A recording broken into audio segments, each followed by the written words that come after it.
Siendo las 3 horas con un minuto del día 19 de julio de 2021, se procede a dar inicio a la clase de recuperación académica del curso de Introducción al Estudio del Derecho, Salón 2, en su horario de 3 a 5 de la tarde. Se procederá a continuación a dar 5 minutos de tolerancia para que los alumnos ingresen al aula virtual.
Buenas tardes, niños.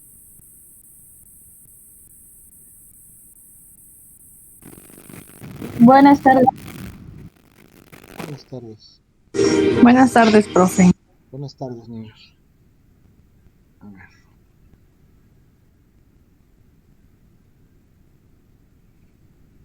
Perla, muchas gracias, María Fernanda. Perla, ¿estás por ahí, Perla? Sí, profe. ¿Qué vimos ayer? ¿Ayer? Ayer, sí. Bueno, hablamos sobre cómo se divide nuestra constitución, por ejemplo, en orgánica, dogmática, sistemática, pragmática y social. Hablamos, por ejemplo, que la social es la que establece normas en la Constitución por el artículo 123. La pragmática es es como el Plan Nacional de Desarrollo, el cual hace el presidente antes de entrar a un sexenio. Hablamos también de los círculos de Eduardo García, que dice que es A ver, el derecho me platicaste la parte. A ver, mande, ¿cuáles te faltan? ¿En cuántas se divide entonces la Constitución para su estudio? en social, pragmática, sistemática, dogmática y orgánica. Ok, ahora sí. ¿Cuál me dijiste ya? La pragmática y la social, Programática. programática, perdón, Programática y social. ¿Y las demás? y social. La orgánica, y yo me quedé que eran los tres poderes de la Unión, que es el ejecutivo, legislativo y judicial. La orgánica nos va a establecer cuáles son las facultades de los tres poderes. Ajá. Ok. Y la dogmática es estudia los derechos fundamentales. Estudia como la creencia, ¿no? Es que yo les comentaba que la palabra dogmática viene de dogma, que significa creencia. Es creencia, sí. Exacto, pero tiene razón, estudia los derechos fundamentales previstos a nivel constitucional. ¿Qué más? Hablamos sobre los círculos de Eduardo García. Espérame, nada más me falta la sistemática. La sistemática. La sistemática. Estudia de manera ordenada, o sea, como ordena y categoriza las normas. De la Constitución, perfecto. Sí. Ahora sí, círculos. Los círculos de Eduardo García, hablamos que del derecho formalmente válido son las normas que se aplican en la actualidad, y del derecho intrínsecamente válido es una norma que tiene un contenido necesario surgido por la historia, y el derecho positivo son todas las normas que atraviesan sobre un proceso formal de creencia, de creencia. A ver, ahí te va, te aclaro esto. El derecho formalmente válido también se le conoce como derecho vigente. Son las normas que se aplican en la realidad, número 1. Número 2, el derecho intrínsecamente válido se va a referir a una norma que tiene un contenido y ese contenido nos ayuda a resolver plenamente un problema surgido en esta realidad social. Y el derecho positivo son las normas que atraviesan por un proceso formal de creación. ¿Ok? Ahora sí. Y bueno, nos hablaba que, por ejemplo, cuando los círculos se conectaban, por ejemplo, ¿cómo explico? Perdón. El número 5 era el que recababa los 3 puntos para que se pudiera hacer una norma, bueno, que sea buena la norma, ¿no? Que esté bien hecha. Una norma eficaz en derecho, una norma cuyo contenido nos sirva y pueda ser útil en el mundo del derecho. ¿Y las demás intersecciones a qué se refieren o por qué no? Porque no tienen los 3 puntos. Por ejemplo, el 1 y el 4 nada más están conectados entre 2. Se tienen que conectar los 3 puntos para que sea una norma eficaz, no nada más puede ser 2. Okay. ¿Sí? Y también hablamos sobre las fuentes del derecho, que son las directas, indirectas, reales o materiales, históricas y formales. ¿De dónde viene la palabra fuente? ¿Qué significa eso? Explica de dónde surge, crea o nace o emana.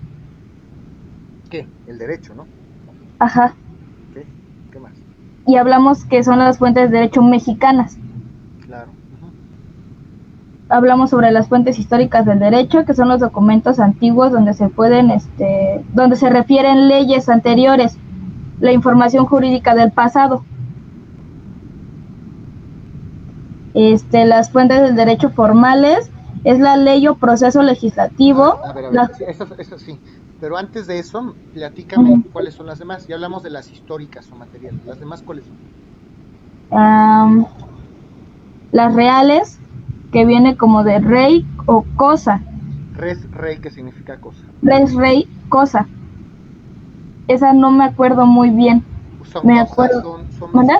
son cosas, son vestigios, son bienes. Por ejemplo, yo les comentaba que está el Museo de Policía y hay una exposición que se llama el Museo de la Tortura.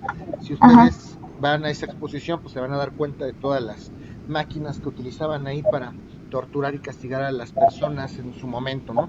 Y si ustedes a lo mejor viendo ese ejercicio, viendo esas máquinas, se les puede favorecer entender cómo es que castigaban a los delincuentes a lo mejor en la época de la Edad Media o en la época de la venganza pública.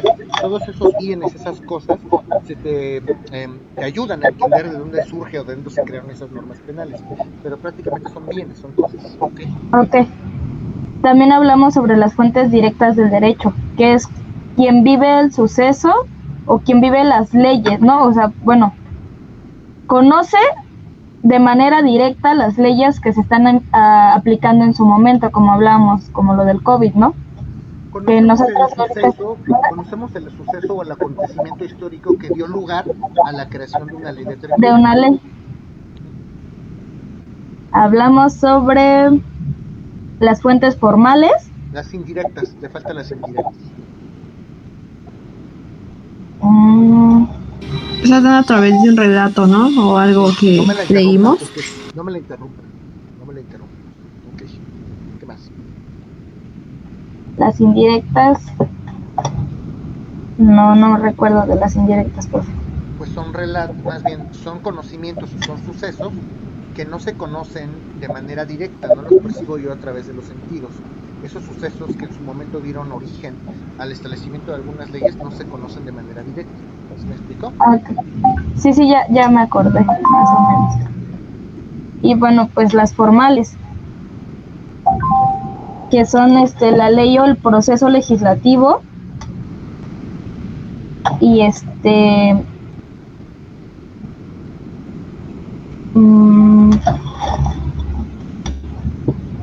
por ejemplo, también la jurisprudencia, la costumbre, los usos, su doctrina, sus principios generales del derecho.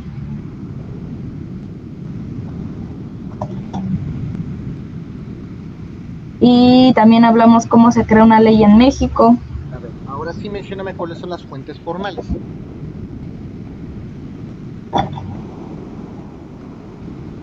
Las fuentes formales son la ley o el proceso legislativo, la jurisprudencia, la costumbre, usos, doctrina y principios generales del derecho. Ok, ahora sí, platicamos de las fuentes. También, ¿mande? Ahora sí, vamos a explicar lo que vimos. Iniciamos con la primera, que es ley o proceso legislativo. ¿Qué platicamos de ello?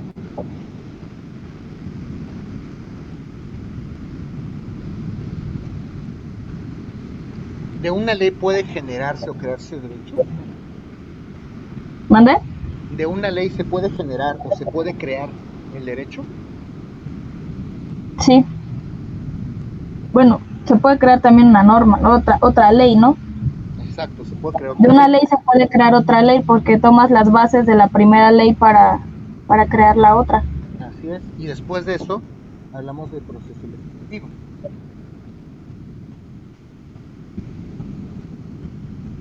¿Cuál es el proceso legislativo? ¿Cómo se hacen las leyes aquí en México?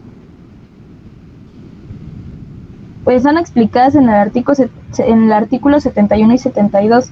Y hablábamos que la memotecnia del proceso legislativo era IDASPI, que era iniciación, discusión, aprobación, sanción, promulgación, publicación, iniciación de la vigencia. Ok, ahora platícame esas etapas, ¿de qué se trata? La iniciación o la iniciativa de leyes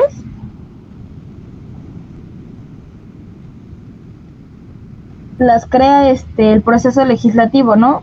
Tengo entendido. ¿Cómo? A ver. La iniciativa la crea el proceso legislativo, ¿cómo? Las Más crea, bien, bueno, las puede crear el presidente de la República, los ¿quiénes pueden diputados. proponer? Más bien, ¿quiénes pueden proponer leyes? ¿Quiénes Ah, pueden ok. proponer una iniciativa de ley? Bueno, ¿quiénes son los que las pueden proponer? Es el presidente de la República, los diputados y senadores del Congreso de la Unión Federal, los diputados locales y el 0.13% del estado que esté dado de alta en el padrón electoral.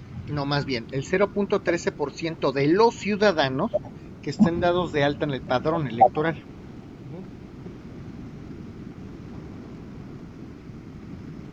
Y en la Cámara de Origen es donde se discute una iniciativa de diputados, que sería la discusión. Que se disputa la importancia en la Cámara de Diputados y si la aprueban se pasa a los senadores. Ya una vez que se pasa a los senadores, ya se pasa a la aprobación por diputados y senadores, se remite al presidente de la República. Y si éste no la aprueba o encuentra algún inconveniente, se pasa a una sanción. En Pero la si etapa de la este, sanción, ahí te interrumpo un poquito. En la sí, etapa de la sanción es cuando se remite la ley al presidente. Si el presidente tiene alguna observación, ¿cómo se llama el derecho que ejerce? este, jurisprudencia, No, no, no, no, no, no. no, Es no, otra cosa. Derecho de no es veto. Derecho de veto. derecho de veto. De vetar Sí, una ley. produce el vetar. Derecho de veto. ¿Qué más? Y de ahí ya viene, bueno, si no tiene ningún inconveniente, viene la promulgación, que ¿Qué es promulgar? ¿mande? ¿Qué es eso de promulgar? Es como anunciar, el presidente de la República anuncia que una ley está como a punto de salir, ¿no? A punto de emitirse, a punto de ser obligatoria, a punto de ser vigente, válida. ¿Qué más? Ok. Y publicación tienen dos posibilidades. La ley federal, y esta se aplica en toda la República, y la ley local, que solo se aplica en el estado, en un estado. ¿Dónde se publican las leyes federales? Se publica en el Diario Oficial de la Federación, en el periódico. Ok, ¿y las locales? En una gaceta, en el periódico del estado. Ok, cada estado tiene su propia gaceta, ¿es correcto? Y ya el último sería la iniciación de la vigencia. Aquí dice que cuando entra en vigor, hay dos métodos, el sincrónico y el sucesivo. El sucesivo son las leyes que entran de manera paulatina a toda la República. Entran de 3 días y después se toma cada 40 kilómetros aumenta un día. Si aquí se publicó a los 3 días, a los 40 kilómetros se aumenta otro día y se publicaría el cuarto día la norma. Perfecto. ¿Y el sincrónico? Entra en vigor al mismo tiempo en todos lados. Perfecto. Ya, hasta ahí vimos proceso legislativo. Y luego, Sí. La jurisprudencia. Esto. A ver, ¿qué de la jurisprudencia? Pues es un conjunto de criterios que emiten los tribunales y solo lo puede hacer el Poder Judicial. Sirve para subsanar o interpretar las lagunas de la ley. Y no todos los criterios que emite la Corte son jurisprudencia. Ok, nada más acuérdate que es... ¿Qué más? Dice que también una tesis aislada puede ser un criterio, solamente, no es jurisprudencia. ¿Quién dice? Perdón. No, pues es leer, ¿qué más? Aparte de eso, les expliqué cómo se estructuraba el Poder Judicial Federal, ¿te acuerdas? Está estructurado está desde menor a mayor, que es el Tribunal Agrario. Bueno, esas son las excepciones respecto de los tribunales que pueden emitir jurisprudencia, que es el agrario, en materia administrativa, el Tribunal Federal de Justicia Administrativa y el Tribunal Electoral. Son las excepciones, ellos también pueden emitir jurisprudencia. Pero a ver, ¿cómo se estructura el Poder Judicial Federal?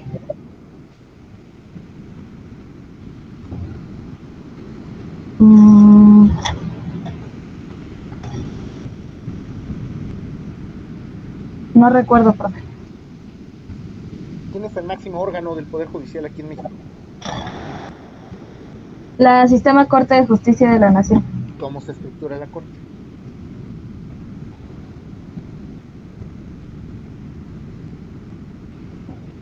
Pues está formada por 2 salas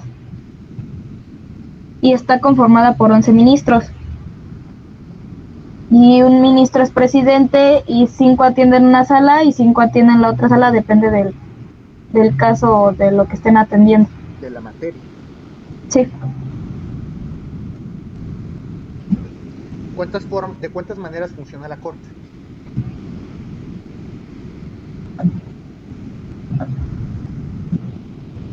Funciona de 2 maneras, en pleno y en salas. ¿Cuál es cuál?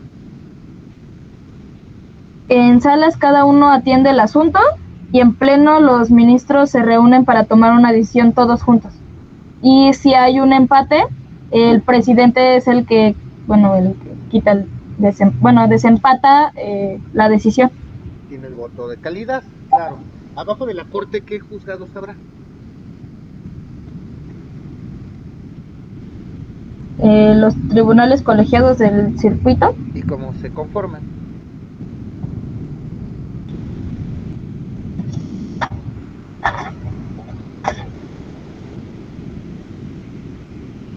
Por 3 magistrados. Sí. Y abajo de los colegiados. Son los unitarios. ¿Cómo se conforman? Son 3 magistrados también. Y abajo de los unitarios. Están los juzgados de distrito. ¿Y esos cómo se conforman?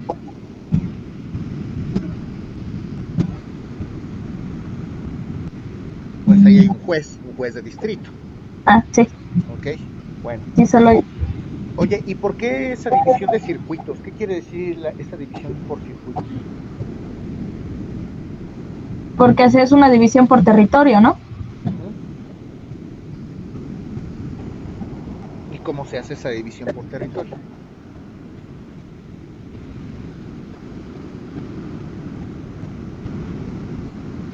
¿Qué circuito es cuál? ¿Cómo se ordena eso? Eso no lo recuerdo. Pero Cada estado corresponde a un circuito. Les comentaba yo que para la tramitación de los asuntos federales sería una catástrofe si todos los habitantes de otros estados tuvieran que venir a la Ciudad de México a tramitar un juicio federal. Por eso cada estado tiene sus propios juzgados federales, con excepción de la Corte, naturalmente. La Corte tiene su sede aquí en la Ciudad de México, que aquí en la Ciudad de México es la sede de los 3 poderes de la Unión. Pero por lo que se refiere a los colegiados, a los unitarios y a los de distrito, cada estado tiene sus propios tribunales. Entonces, cada estado corresponde a un circuito. Por ejemplo, aquí la Ciudad de México es el primer circuito, el Estado de México es el segundo circuito, y así sucesivamente. ¿Okay?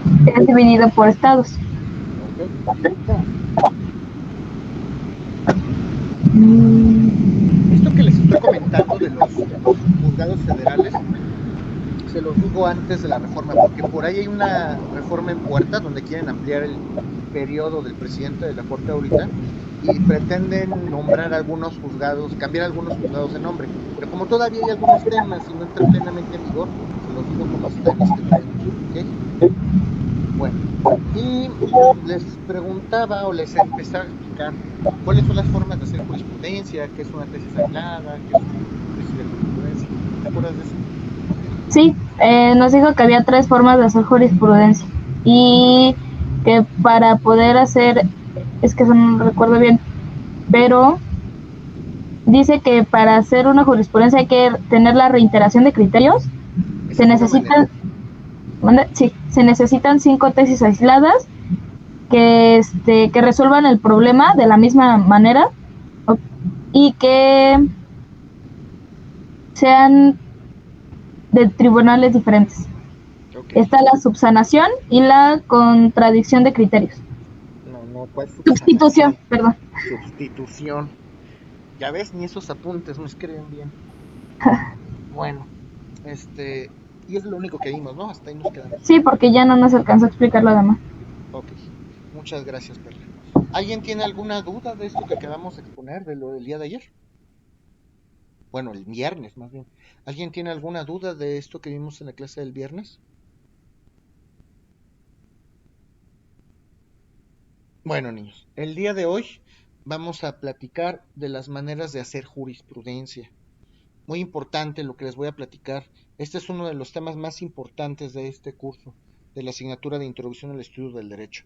Si ustedes en esta materia no ven las fuentes, pues prácticamente no están viendo los temas más importantes. Vamos a platicar ahora cómo se hace esta famosa jurisprudencia.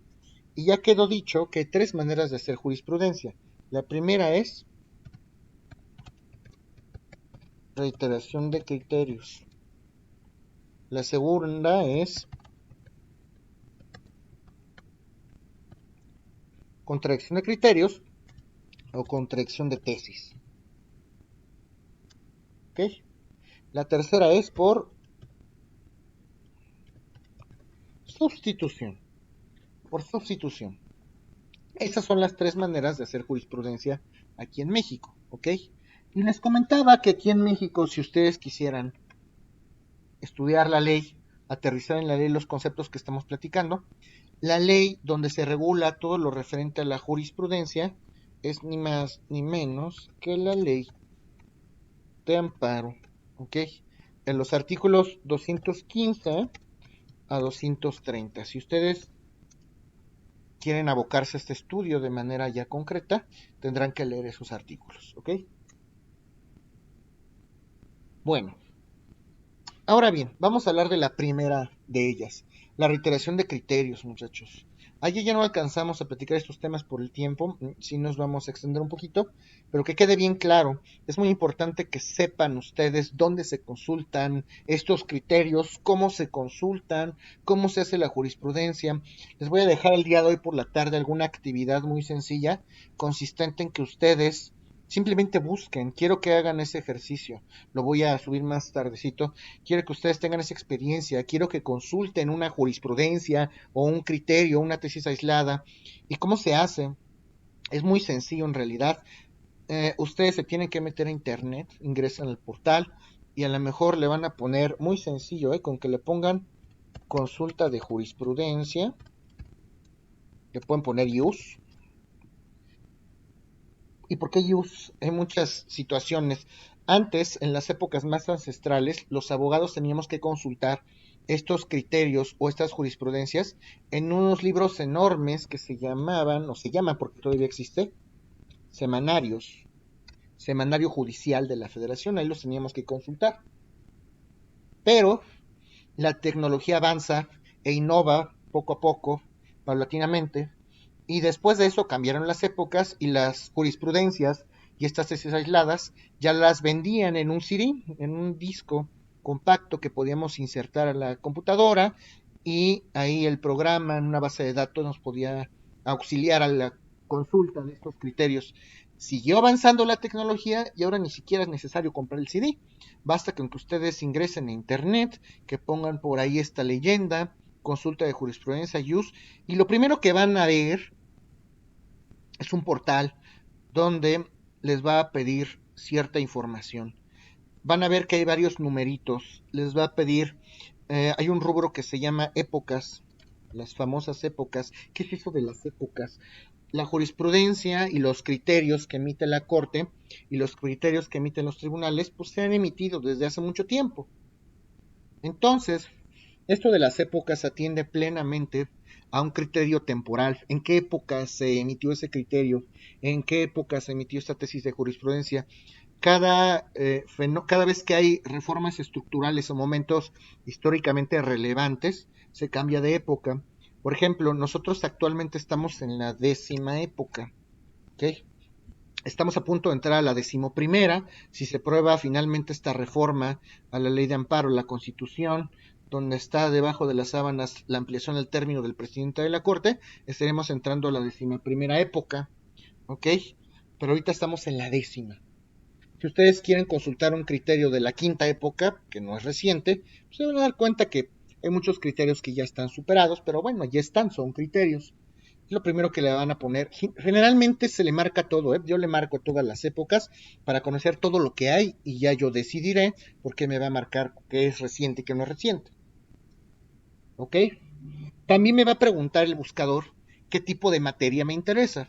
Constitucional, agrario, administrativo, penal, civil, familiar, lo que yo quiera buscar. Normalmente digo, si ustedes quieren hacer una búsqueda específica por materia, le pueden poner laboral, constitucional, como quieran. Normalmente le ponemos todas las materias para ver cuáles son todos los criterios que se han emitido, pero eso es opcional. Y en la parte de arriba, va a aparecer una línea con una lupita y ustedes le pueden poner ahí la palabra exacta que quieran consultar. Si quieren consultar, por ejemplo, un criterio referente a alimentos, le pueden poner pensión alimenticia. Si quieren buscar algo referente a la violencia familiar, le pueden poner en la leyenda violencia familiar. Lo que ustedes quieran, auto de formal presión, homicidio, fraude, lo que ustedes quieran. Y le ponen buscar. Automáticamente la página les va a arrojar una serie de criterios que solamente les arroja el rubro, o sea, el título del criterio. Y le pican, y en cuanto le piquen a cada uno de los criterios, se van a dar cuenta que ahí está el desarrollo, el razonamiento propiamente del criterio que hace la corte o el colegiado. ¿Cómo saben ustedes si ese criterio fue emitido por algún tribunal en especial? Pues ahí lo indica el propio criterio. Este criterio emitido por la Suprema Corte de Justicia está documentado en tal semanario, etcétera. Fue emitido por tal tribunal colegiado, por el tribunal agrario, etcétera. Ustedes se van a poder dar cuenta ahí, ¿ok? ¿Cómo saben si es una tesis de jurisprudencia? O cómo saben si es una simple tesis aislada que no es obligatoria. Pues también lo dice arriba el propio criterio. Hasta arriba va a decir tesis de jurisprudencia o tesis aislada. Si es tesis aislada, pues ya saben que es un criterio que puede ser considerado, puede ser referido, puede ser incorporado a algún propio escrito. Si ustedes tienen la necesidad de hacer algún escrito, alguna contestación a la demanda, si ustedes quieren documentar ese criterio, pues lo pueden hacer, pero recuerden que no es obligatorio. Si ustedes observan hasta arriba que es una tesis de jurisprudencia, entonces ustedes se podrán dar cuenta que ese criterio sí es obligatorio para todos los tribunales subsecuentes, todos los tribunales que hay abajo jerárquicamente. Si esa tesis de jurisprudencia la emitió la Corte, seguramente con certeza es obligatorio para todos los colegiados y todos los tribunales que hay abajo, ¿ok? ¿Hasta aquí alguien tiene alguna duda de esto que estoy comentando?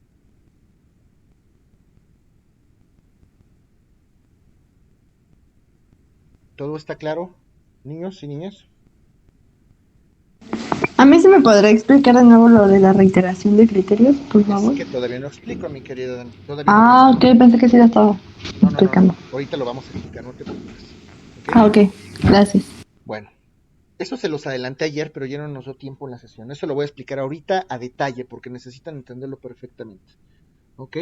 Bueno, me interesaba que sepan ustedes cómo consultar esto. Entonces, al ratito les voy a dejar esa actividad. Es muy sencillo. Lo único que tienen que hacer es buscarme una tesis de jurisprudencia, la que sea, la que quieran. Quiero que sientan esa experiencia, que vivan ustedes ese tema, que si ustedes el día de mañana tienen que consultar alguna tesis de jurisprudencia, algún criterio de la Corte, sepan cómo hacerlo. Una vez que consulten ese criterio, pues lo pegan en un documento de Word o en un Adobe, lo que ustedes quieran, y lo suben como evidencia de que ustedes han podido consultar ese criterio. Les comentaba en otras sesiones, los abogados buenos, pues conocen la ley, la manejan, no hay ningún abogado que se sepa todos los artículos de memoria, eso es una falacia.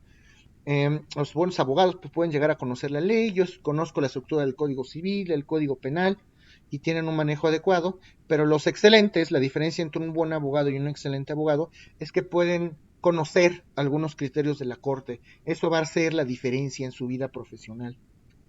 Si ustedes llegaran a tener algún asunto en el futuro en su ejercicio profesional, pues lo recomendable es que revisen criterios de la corte para que sepan ustedes algunas reglas especiales. Eso puede hacer la diferencia entre ganar o perder un juicio, ¿eh? Entonces es importante que ustedes tengan manejo de estas figuras. Y ahora sí, vamos a platicar cuáles son las maneras de hacer jurisprudencia. Reiteración de criterios, niños. Reiteración de criterios es la primera manera de hacer jurisprudencia. Y en esta reiteración de criterios necesariamente les tengo que poner un ejemplo para que ustedes puedan comprender cómo se hace esta jurisprudencia por reiteración de criterios. Bueno, dicho está que una tesis aislada es un simple criterio. Es un criterio que pueden emitir los tribunales, que puede emitir la corte, que puede emitir un colegiado. Eso es una tesis aislada, no es obligatoria. ¿Cómo hacemos jurisprudencia? Bueno, la primera manera de hacerla es a través de la reiteración de criterios y vamos a poner como ejemplo un asunto de daño moral. Daño moral es un mero ejemplo, para que ustedes entiendan cómo se hace esto. El daño moral es una figura civil. Es una figura que está regulada en el Código Civil. ¿En qué consiste esta figura del daño moral? Cuando una persona afecta los sentimientos, el honor, el decoro de otra, se dice que comete daño moral. Y naturalmente, si yo demando ese daño moral en un juicio, la parte ganadora va a tener derecho a una indemnización. Es decir, a que el condenado le pague al afectado un dinero, ¿ok? Una cantidad de dinero. ¿Quién determina cuánto es, a cuánto equivale esta indemnización? Pues naturalmente tiene que ser el juez de lo civil, el juez de lo civil. Pero aquí es justamente donde está la gran y la enorme laguna.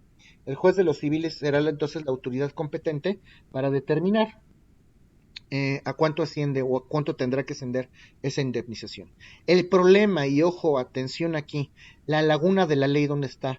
El Código Civil, simple y sencillamente dice que el juez competente va a determinar esa cantidad, va a determinar a cuánto asciende esa indemnización y va a ser a criterio del propio juez determinar esa indemnización. Ojo, aquí está la laguna, la ley no dice cómo. Aunque no lo crean, la ley no lo dice, simplemente dice que va a ser a criterio del juez. Esta es justamente la laguna. Hay que subsanarla. ¿Y cómo se hace? Vamos a poner un caso muy concreto. Supongamos que una persona es afectada en su honor o en su decoro por otra. Y entonces esta persona decide demandar a la persona que lo afectó. ¿Ok? Tú me afectaste en los sentimientos, en el honor, en el decoro. Lo tengo que acreditar en un juicio. Ofrezco las pruebas pertinentes. Lo acredito. Finalmente el juez va a dictar una sentencia donde condena al infractor al pago de una indemnización por daño moral. Y el juez, como lo dice la ley, porque recuerden que la ley dice que es a prudente arbitrio el juez al final dice, bueno, pues para mí son 2 millones de pesos. Y entonces la persona afectada, inconforme, dice, a ver, espérame tantito, juez, ¿por qué esa cantidad? ¿De dónde proviene esa cantidad? ¿De dónde emana? ¿Cómo llegaste a ese número? Inconforme, el afectado, con esa sentencia de primera instancia dictada por un juez civil, interpone un recurso que se llama apelación, el recurso ordinario de apelación. ¿Ok? Bueno, pues esta apelación tiene que ser resuelta por el superior jerárquico. El superior jerárquico en este caso se llama sala civil, una sala de lo civil. Voy a apelar esta sentencia. El juez de primera instancia no puede resolver esa apelación. Tiene que ser el superior jerárquico. La va a resolver la sala. Oye, sala, no estoy conforme con esa sentencia. El juez no me explica cómo llegó esa cantidad. Tiene que explicármelo. La sala va a decir, pues, adivina qué. Yo creo que el juez tiene razón. Confirmo la sentencia porque el juez tiene razón al final. Es a criterio de este propio juez.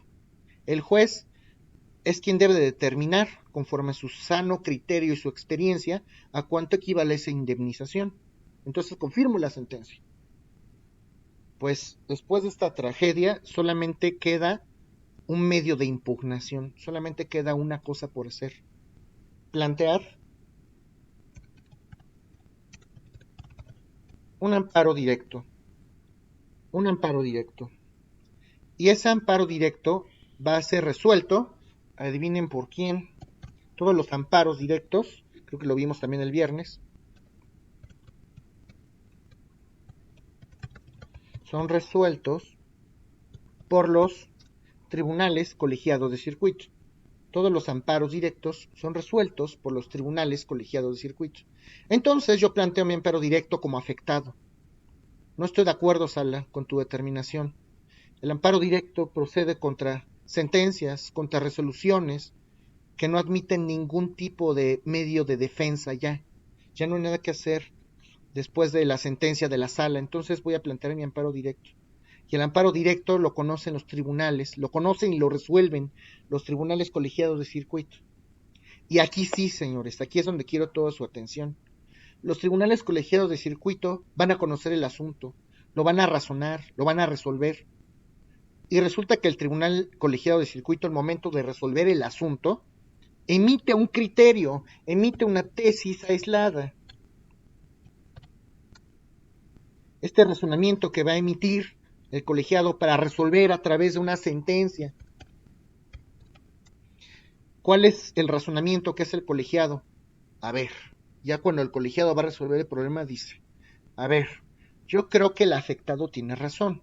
Si bien es cierto que la ley señala que esa indemnización la tiene que fijar el juez y será criterio del mismo, lo cierto es también que todas las sentencias tienen que estar basadas o fundamentadas en la ley, y además, si el juez no explica cómo llegó a ese número, en verdad, como lo dice el afectado, tiene que explicarlo. Todas las sentencias tienen que ser razonadas. Entonces, sí, claro que va a ser a criterio del juez esa indemnización, se tiene que fijar, se tiene que cuantificar a criterio del juez, pero el juez, para tener elementos, para llegar a ese número, a lo mejor va a ser necesario un estudio en materia de finanzas, por decir algo, ¿ok? Entonces va a ser necesario un estudio en materia de finanzas. Ese es el criterio del colegiado. Te voy a conceder el amparo, tienes toda la razón, se tiene que revocar esa sentencia porque el juez, a pesar de que la indemnización es a su criterio, tiene que basarse en elementos. Entonces es necesario que se haga un estudio en materia de finanzas para que el juez llegue a esa cantidad. Esa sentencia tiene que ser razonada. Y ojo, ya se emitió una primer tesis aislada, ya se emitió un criterio. Estamos frente a una tesis aislada, frente a un criterio que ya emitió un colegiado. Ya está subsanando esa laguna de la ley. La ley no dice cómo cuantificar, pero a través de este criterio, el colegiado ya nos está explicando cómo, a través de un criterio, de una tesis aislada. Es un simple criterio. ¿Está claro hasta este momento lo que estoy comentando o hay alguna duda?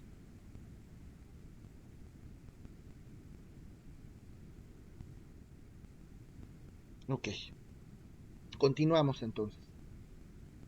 Entonces ya existe una tesis aislada, ya hay un criterio emitido por un colegiado donde dice cómo subsanar esa laguna referente al daño moral. La ley no dice, entonces a través de un criterio voy a subsanar esa laguna, y yo digo que es a través de un estudio en materia de finanzas. Perfecto, se acabó el asunto. Ahora viene un segundo asunto, diferente, totalmente diferente. Otro asunto de daño moral, totalmente diferente. Ahora se trata de una empresa cuyo prestigio se ve desacreditado por la opinión de un periodista. Gracias a la opinión de este periodista, ha sido desacreditada la credibilidad de la empresa.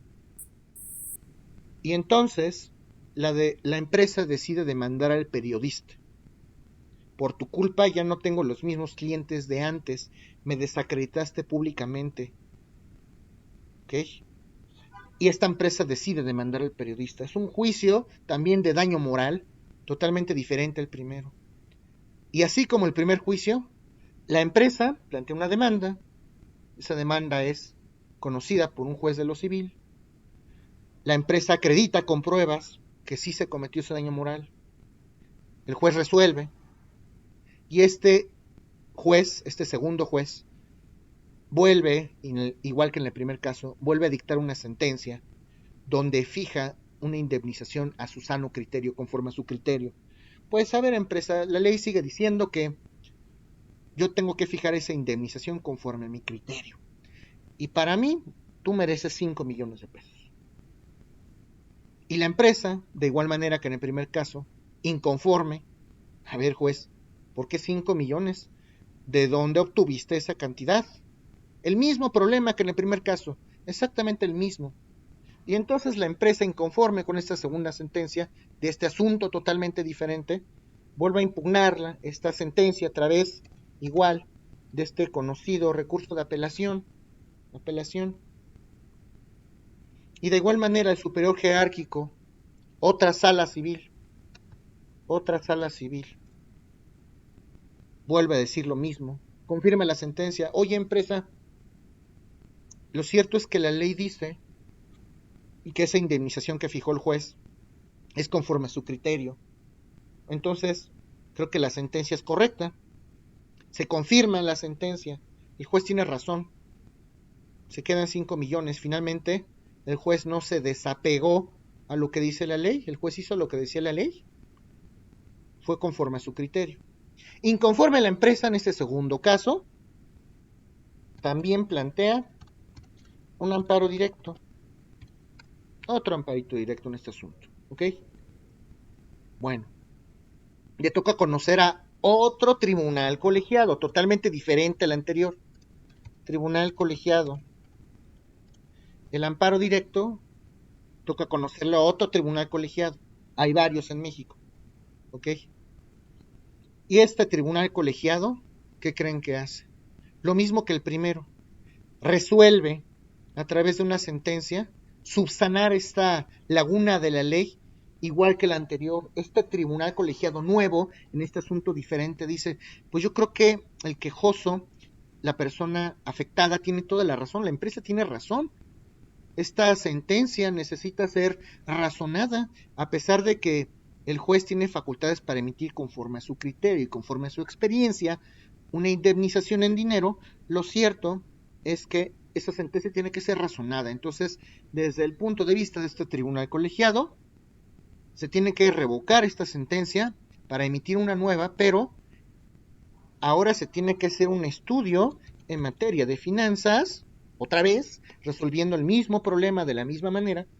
Este colegiado opina lo mismo. Se tiene que hacer un estudio en materia de finanzas para que el juez tenga elementos y se encuentre posibilidades de tomar una mejor decisión. Ojo, se fijan que es un segundo caso totalmente diferente al primero. Y está resuelto, esta laguna de la ley está resuelta a través de un criterio, simple criterio. De la misma manera que en el caso anterior, se está resolviendo el mismo problema de la misma manera que el caso anterior, pero es un caso totalmente diferente. Mucho ojo con esto, mucho énfasis, ¿ok? Pues para no hacerles el cuento tan largo, muchachos, necesitamos 5 casos, así, 5 casos diferentes que resuelvan la misma laguna de la ley, de la misma manera. 5 tesis aisladas. Necesitamos 5 tesis aisladas que resuelvan esta laguna de la misma manera. Así como en el ajedrez, como cuando llega el peón del otro lado del tablero, con 5 tesis aisladas, 5 simples criterios que lleguen a resolver un asunto de la misma manera, automáticamente se coronan y dejan de ser 5 simples tesis aisladas, 5 simples criterios, y automáticamente se forma una tesis de jurisprudencia por reiteración de criterios. Se está resolviendo el mismo problema de la misma manera, se está reiterando el mismo criterio. Si 5 tribunales resuelven el problema de la misma manera, es que debe de ser cierto. Se están reiterando los criterios. 5 tribunales distintos resolvieron el problema de la misma manera, a través de 5 criterios iguales. ¿Está clara la jurisprudencia por reiteración, niñas? ¿Alguien tiene alguna duda? Es muy importante. Cualquier duda, la que sea, porque si no, no podemos avanzar. ¿Está claro esto, niños?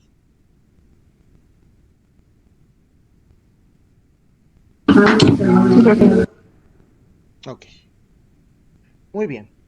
Pues esta es la manera de hacer jurisprudencia por reiteración de criterios. Vamos a platicar ahora de la segunda, que es contradicción de tesis o contradicción de criterios.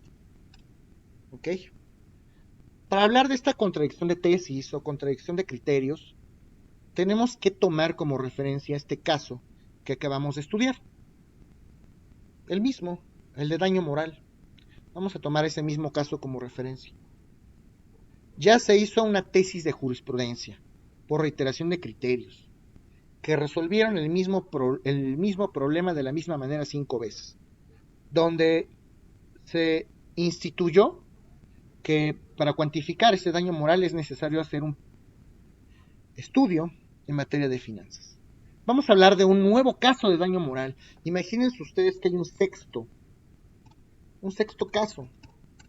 caso totalmente diferente de daño moral, uno nuevo. Ahora se trata de una niña que tiene 40 días de haber nacido y sus papás la llevan a un hospital porque le dolió el estómago. Y entonces algún doctor, sin instrucciones de nadie, decide sacarle radiografías a la bebita, atornilla mal un aparato de rayos X y se le cae en la cabeza a la niña. Bueno, pues las consecuencias de ese accidente es que pues la niña no va a poder desarrollarse, la niña estuvo a punto de morir, la niña ya no va a poder tener esa capacidad de ejercicio, ya no va a poder va a tener obviamente consecuencias a nivel cerebral, vascular, ya no va a poder desarrollar una vida común, no va a poder tener acceso a una educación como el resto de las personas, no va a poder casarse, no va a poder trabajar, va a ser incapaz toda su vida. Esas son cosas que no tienen precio. Sin embargo, se puede plantear el daño moral y entonces los papás deciden demandarle el daño moral al hospital. Oye, hospital, te voy a demandar el daño moral por este suceso que ocurrió. Tú eres responsable. Y demandan el daño moral al hospital en este sexto caso. ¿Okay? Y ganan, acreditan la existencia de este daño moral. El juez de lo civil dicta una sentencia. Y en esta sentencia, el juez de lo civil dice, a ver, hay una jurisprudencia que tengo que acatar. Esta jurisprudencia dice que para cuantificar el daño moral tengo que hacer un estudio financiero. Entonces, el juez ordena hacer el estudio financiero, se hace el estudio financiero, se calcula el daño moral y a pesar de eso, la sentencia sale de igual 7 millones de pesos. Los papás inconformes con esa sentencia dicen, ¿por qué 7 millones de pesos? Yo no estoy de acuerdo con que el juez tome esa decisión nada más basándose en un estudio de materia de finanzas. Es incoherente que el juez, con base en un solo estudio, pueda determinar esa cantidad. Necesitamos hacer más estudios. El juez tiene que allegarse de más elementos. Y entonces, igual que en los demás casos, los papás interponen el recurso ordinario de apelación, que va a conocer, como ya sabemos, una sala civil. La sala, como es casi seguro, va a confirmar la sentencia. Oigan, señores padres, lamento informarles que pues esa tesis de jurisprudencia es obligatoria. El juez tiene que basarse en un estudio en materia de finanzas. Entonces confirmo la sentencia. Inconformes, los papás de nueva cuenta, en este nuevo juicio, plantean otra vez un amparo directo. un amparo directo. Y este amparo directo es conocido por un nuevo tribunal colegiado de circuito, que ya sabemos que estos tribunales son los que conocen el amparo directo. ¿Ok? Y en esta sexta ocasión, el tribunal colegiado entra al estudio del asunto y decide emitir un nuevo criterio.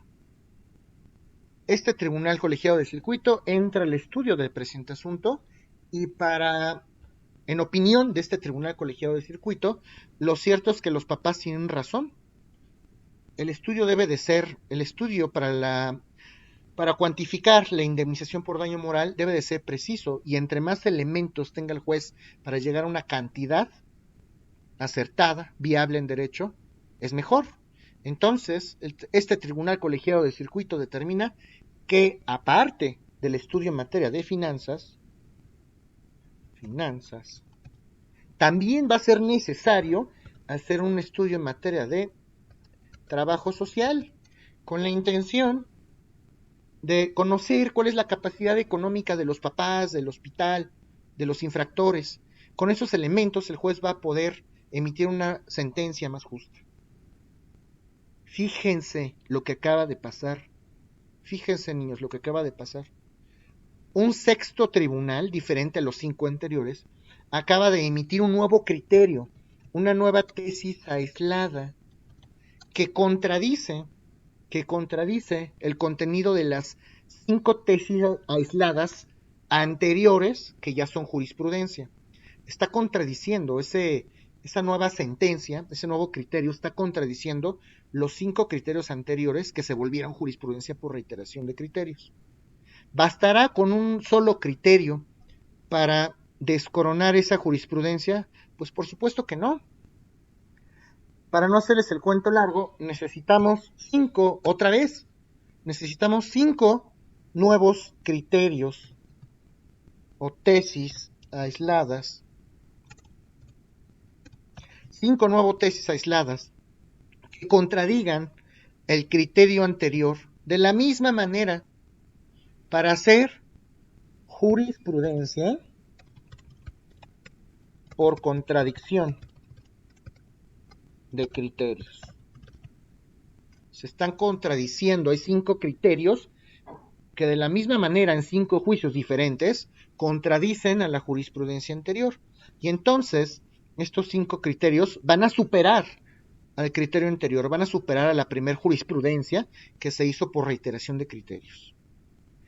La próxima vez que ustedes consulten la primer jurisprudencia, hasta abajo se van a dar cuenta de que aparece una leyenda, que esa jurisprudencia ha sido superada por contradicción de criterios, y van a establecer, se van a anotar, se van a referir los nuevos juicios que dieron origen a esos 5 criterios que contradijeron la anterior.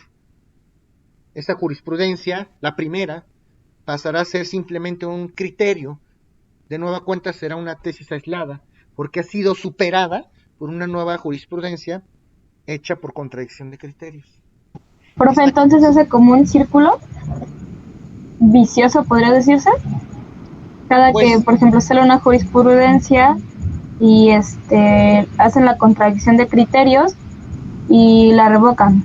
Entonces esta queda y puede llegar otro a revocarla también, ¿no? Se hace como un círculo vicioso. No me gusta el término revocar porque no es una sentencia, pero queda sin efectos, es superada. Eso puede pasar, claro que sí. Y hay algunas lagunas que no necesitan contradecirse, hay otras que sí. En algunos casos hay jurisprudencias que están firmes desde la quinta época y no han sido superadas, hay otras que sí. Depende de la... Perdón, profesor, perdón que le interrumpa, pero entonces una vez superadas ya no se pueden usar como validez. Una vez superada una tesis de jurisprudencia por otra, se va a referir que una nueva ha suplido el criterio de la otra. Pero ¿quién no te garantiza que en el futuro ese mismo criterio que se hizo por contradicción de tesis no es superado por otro nuevo? Puede ser. Puede ser. Adelante. Perdón. Entonces, cuando es superada ya no es aplicable y tenemos que aplicar la jurisprudencia nueva. La La nueva, que... es correcto, le- perdón, Perla. ok. Sí, No, no, no, no. la nueva, entonces, ahora es obligatoria. La anterior simplemente la puedes citar como criterio. Simplemente se le atribuye esa categoría, va a volver a ser una tesis aislada. Puede ser un criterio, pero ya no es obligatorio. La nueva sí es obligatoria, la anterior ya pierde su obligatoriedad porque ha sido superada por una nueva. Una nueva que puede llegar a ser superada con el tiempo o no. Hay jurisprudencias que no han sido superadas por contradicción, hay muchas que sí. Si ustedes analizan, por ejemplo, jurisprudencias de la quinta, de la cuarta época, vean al final cuántas han sido superadas.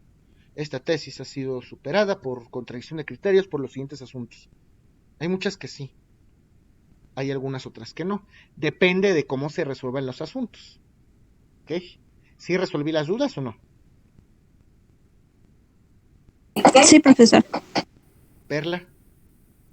Sí, profe, entonces nada más la jurisprudencia pasada sería como ejemplo, ¿no? Utilizar algo así. Claro, claro. Simplemente es Gracias. un criterio ahí. Muy bien. Pues bueno, estas son las dos formas de hacer jurisprudencia, reiteración de criterios, contradicción de tesis, y nos falta una, que se llama sustitución. La sustitución. Y esta es muy sencilla en realidad, es la última y es muy sencilla. Y esta manera de hacer jurisprudencia no es tan vieja, es relativamente novedosa. Con las reformas a la ley de amparo y a la Constitución que sucedieron por ahí del 2008, 2010, 2011, tanto en la Constitución como en la ley de amparo, se crea, se desarrolla esta nueva manera para hacer jurisprudencia por sustitución. ¿Quién puede hacer la jurisprudencia por sustitución?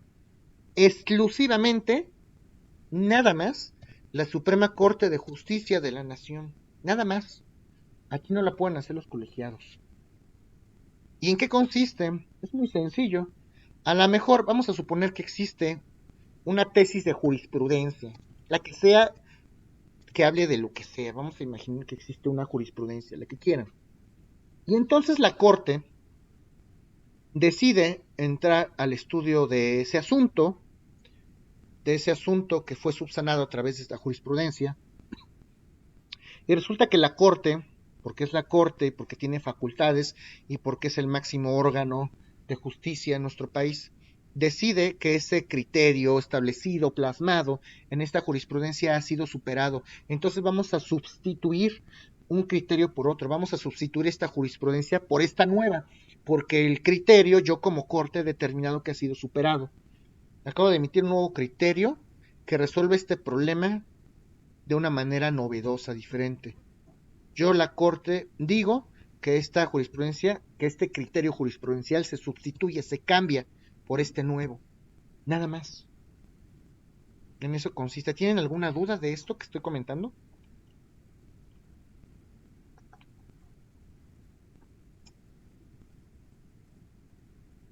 Bueno, con esto terminamos el estudio de la jurisprudencia como fuente formal del derecho. Entonces, ahorita que estamos estudiando las fuentes formales del derecho, recapitulando, ya hablamos de la ley o proceso legislativo, ya hablamos de la jurisprudencia, y en este momento vamos a estudiar ahora a los usos y la costumbre como fuentes formales del derecho, usos y costumbres, que van íntimamente relacionados. No es lo mismo, pero van íntimamente relacionados. Ahorita les voy a comentar por qué. Bueno, lo primero que tenemos que entender es qué son los usos. ¿Qué son los usos?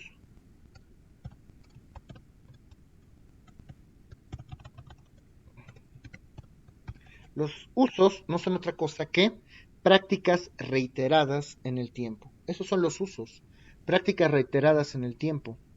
Y vamos a aterrizarlo con un ejemplo.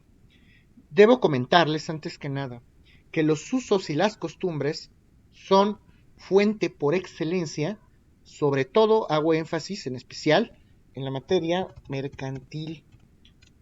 La materia mercantil les atribuye una importancia significativa a los usos y las costumbres. Vamos a poner ahora sí un ejemplo. ¿Quién de ustedes tiene automóvil? ¿Quién de ustedes tiene carro?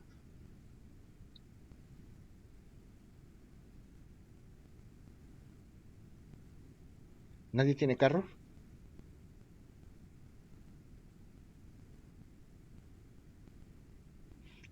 Y si no lo tienen, ¿alguna vez han visto cómo se hace una compraventa de un carro? Por medio de un contrato. Sí, eso sería lo ortodoxo. Hay dos posibilidades, que ustedes quieran comprar un carro directamente de la agencia o que le compren un carro directamente a un particular. Vamos a suponer que le van a comprar el carro directo a un particular. ¿Cómo creen que se haga esa operación? ¿Cómo han visto? ¿Cómo les han contado? ¿Cómo es?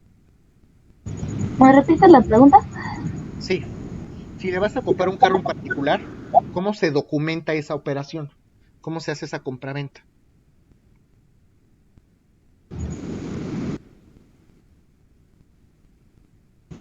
Pues ambas partes se reúnen, bueno, yo he visto así, ambas partes se reúnen y, por ejemplo, la persona que lo va a comprar lleva un mecánico para que revise el carro, que esté en buenas condiciones y se procede ya que el carro cuenta con, bueno, que está bien, esta persona procede a pagarlo y si le puede dar primero un enganche y tienden mucho a dar como letras del carro y por esas letras dan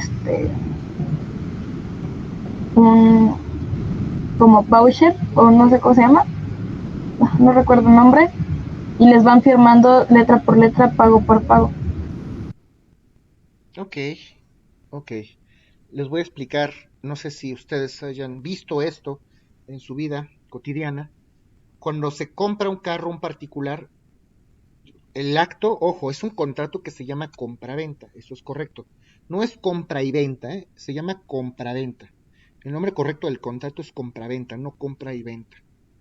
Y esta compraventa normalmente se hace a través de un contrato entre particulares, un contrato privado. Y generalmente, como bien dices, Perla, pues obviamente analizan el carro, lo checan. En ocasiones no firman pagarés ni firman letras porque puede ser que el pago que el carro, perdón, se pague de contado, eso puede pasar. Si el carro se paga de contado, pues no habrá letras. O puede haberlas si se va a pagar en parcialidades.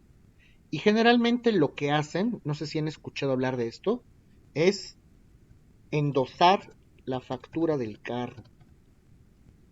¿Alguien ha oído hablar de este endoso de la factura del automóvil?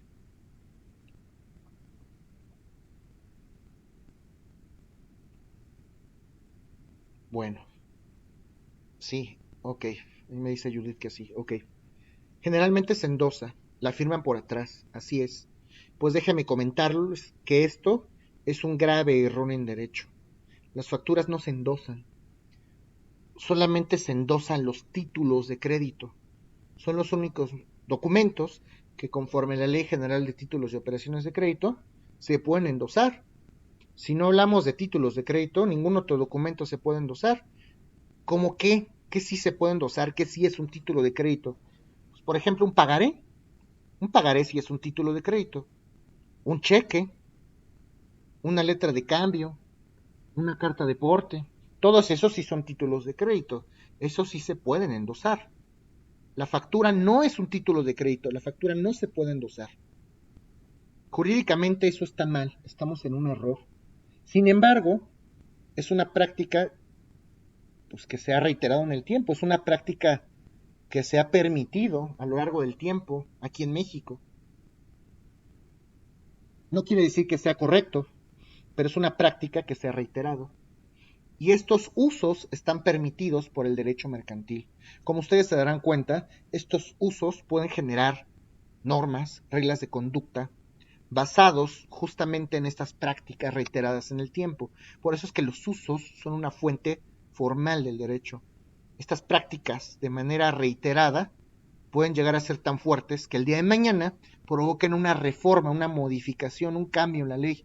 No nos sorprendería si el día de mañana hay una reforma en la Ley General de Títulos de Operaciones de Crédito que indique que las facturas pueden ser endosadas, cuando en realidad no es lo correcto. Es un uso que se permite en materia mercantil. es una fuente formal del derecho. Y en materia mercantil, las operaciones tienen que ser ágiles, tienen que ser expeditas, rápidas. Por eso es que se permiten a través de los usos en materia mercantil esta serie de prácticas. ¿Okay? De pronto podemos llegar a faltar algunas formalidades, pero recuerden ustedes, derecho mercantil regula la relación entre comerciantes. Los comerciantes son aquellas personas que hacen de comercio su ocupación habitual, que viven de ello, tienen como objetivo buscar un lucro, una ganancia, una especulación comercial, ese ánimo de obtener una ganancia, un lucro. Y esa es la prioridad en derecho mercantil, ganar ese dinero, obtener esa ganancia, ese lucro. Y para ello se permiten ciertas prácticas. Si ustedes, por ejemplo, tienen un establecimiento que se dedique a la comida, al giro de los alimentos, tienen, por ejemplo, una tortería, imagínense que cada cliente que llega le tengan que hacer un contrato privado para venderle una torta. Contrato privado entre el establecimiento y entre el nuevo cliente, y vamos a poner cláusulas donde hay un precio especial, si lleva salsa, si lleva chile. Pues eso lo único que va a hacer es mermar esa actividad comercial. Lo que están haciendo es una compraventa, finalmente están vendiendo un producto, y tiene que ser ágil esa operación, tiene que ser rápido, porque si no el comerciante pierde dinero. Por eso se permite que esa compraventa sea verbal, rápido, no lo vamos a documentar. ¿Qué necesitas? Esto. Te da el dinero, te da el producto, se acabó. Por eso los usos son una fuente formal del derecho y primordialmente cobran énfasis en derecho mercantil. ¿Alguien tiene alguna duda de este tema de los usos?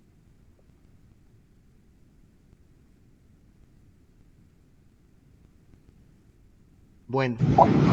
Yo pues me lo pudiera volver a repetir. Sí, claro que sí. Los usos son una serie de prácticas reiteradas en el tiempo. ¿Ok? Prácticas que se permiten, sobre todo en derecho mercantil. Puede ser que no sea correcto conforme a la ley.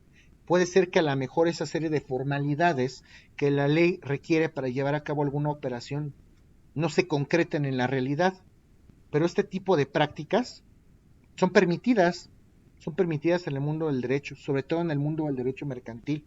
Y el día de mañana pueden generar algún cambio en las leyes mercantiles, porque la prioridad en derecho mercantil es el lucro, la especulación comercial, el ánimo de obtener una ganancia. Los usos entonces son una fuente formal del derecho, generan derecho. Esta serie de prácticas que se prolongan en el tiempo además generan derecho. ¿Sí está claro, Perla, o no? Sí, ya lo entendí. Ok. Bueno, ahora vamos a hablar de la costumbre. Y esto es importante porque la diferencia entre los usos y las costumbres, esa línea divisoria entre los usos y la costumbre es casi invisible. Vamos a explicar qué es la costumbre. Les voy a anotar en el chat qué es la costumbre.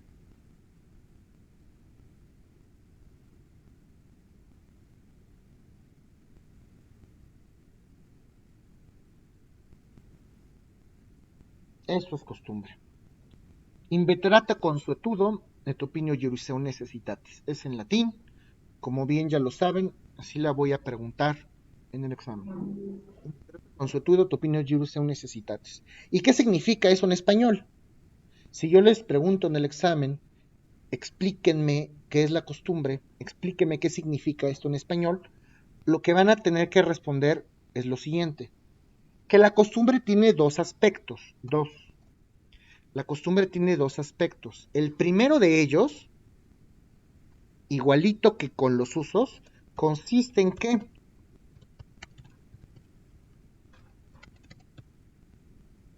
es una práctica reiterada en el tiempo. El primer elemento de la costumbre es una práctica reiterada en el tiempo. O sea, estamos hablando de los usos. Por eso es que hay una línea divisoria, invisible casi, entre los usos y las costumbres. El primer elemento de la costumbre es una práctica reiterada en el tiempo.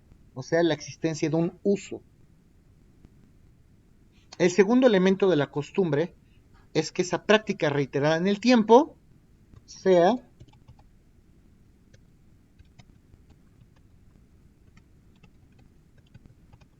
aceptada por una sociedad o una comunidad. Ese es el segundo elemento de la costumbre. La costumbre, independientemente de ser una práctica reiterada en el tiempo, tiene que ser aceptada por una sociedad o por una comunidad. ¿Ok? Esa es la diferencia entre los usos y las costumbres. Los usos simplemente son un solo elemento de la costumbre, solamente son una práctica reiterada en el tiempo. Para que sea costumbre, para poder hablar de costumbre, necesitamos, aparte de la existencia de una práctica reiterada en el tiempo, necesitamos que esa práctica sea aceptada por una sociedad o por una comunidad. Entonces, si yo les pregunto en el examen qué significa inveterata consuetudo et opinio iuris eum necessitatis, lo que tendrán que responder es que la costumbre tiene dos elementos. Uno, una práctica reiterada en el tiempo. Dos, que esa práctica sea aceptada por una sociedad o una comunidad. Incluso en este ejemplo que les acabo de poner de la factura, podemos acudir a un ministerio público, al ministerio público, o podemos acudir ante las autoridades de movilidad competentes en la ciudad para hacer a lo mejor algún cambio de propietario. Y estas autoridades ni siquiera se van a poner a investigar si jurídicamente es correcto o no. Ellos tienen instrucciones conforme a su manual de procedimientos de que la factura venga endosada. Y es un requisito necesario para hacer el cambio de propietario. Ni van a cuestionar. Entonces, esto es costumbre y también es una fuente formal del derecho. ¿Alguien tiene alguna duda de este tema de la costumbre?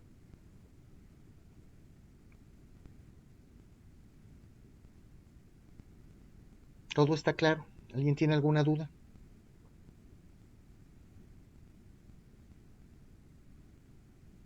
Obviamente esta serie de prácticas no van a contradecir el orden público ni el interés social.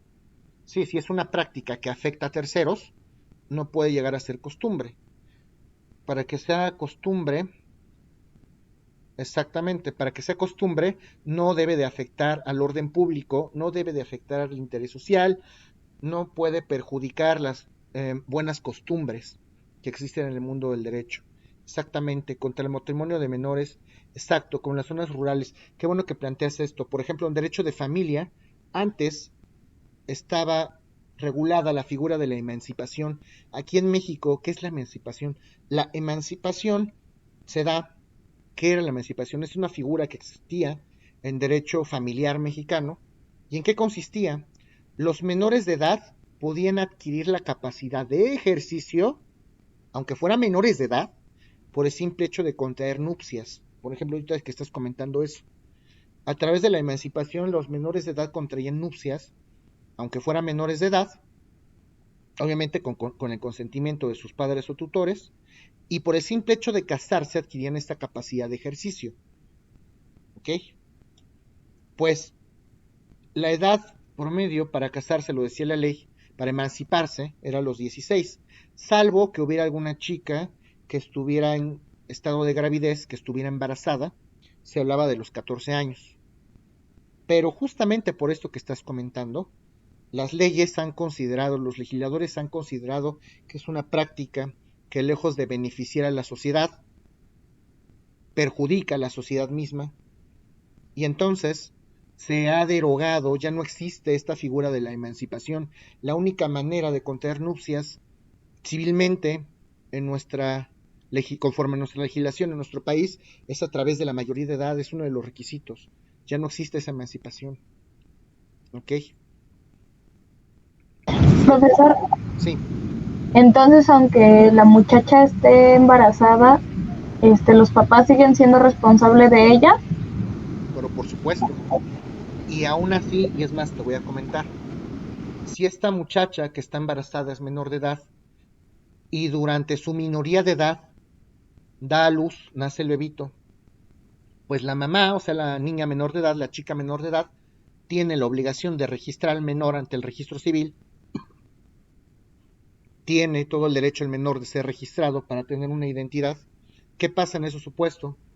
pues la hija, más bien, la hija que tuvo el bebito, que todavía es menor de edad, tiene que asistir al juez del registro civil o al oficial del registro civil con su mamá, o sea, con la abuela del recién nacido. Como ella tiene a cargo la tutela o la patria potestad de esta menor que dio a luz, ese registro se tiene que hacer bajo el resguardo de la abuela, en este caso. ¿Ok?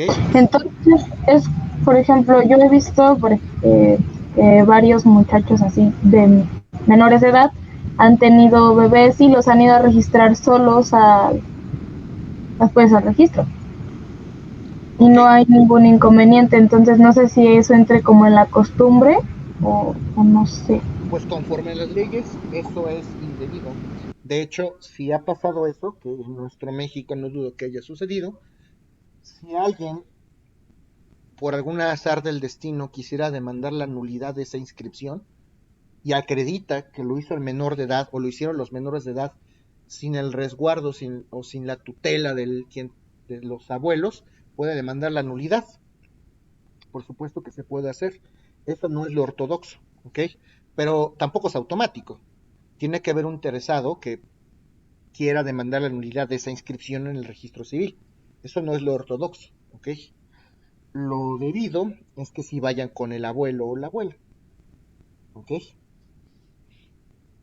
Bueno, Sí, gracias. ok. ¿Alguien más? ¿Tienen alguna otra duda? Bueno, entonces hemos concluido ya estas fuentes formales del derecho. Con eso terminamos los usos y la costumbre como fuente formal del derecho. A continuación vamos a hablar de otra fuente formal del derecho, que es la famosa doctrina. Vamos a hablar de la doctrina como fuente formal del derecho. La doctrina, ¿alguien sabe qué es la doctrina? ¿Alguien ha oído hablar de la doctrina?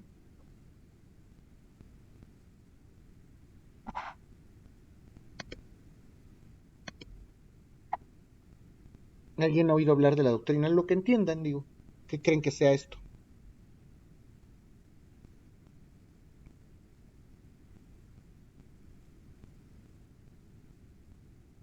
¿Nadie? ¿Alguno de ustedes o alguna de ustedes ha leído algún libro de derecho?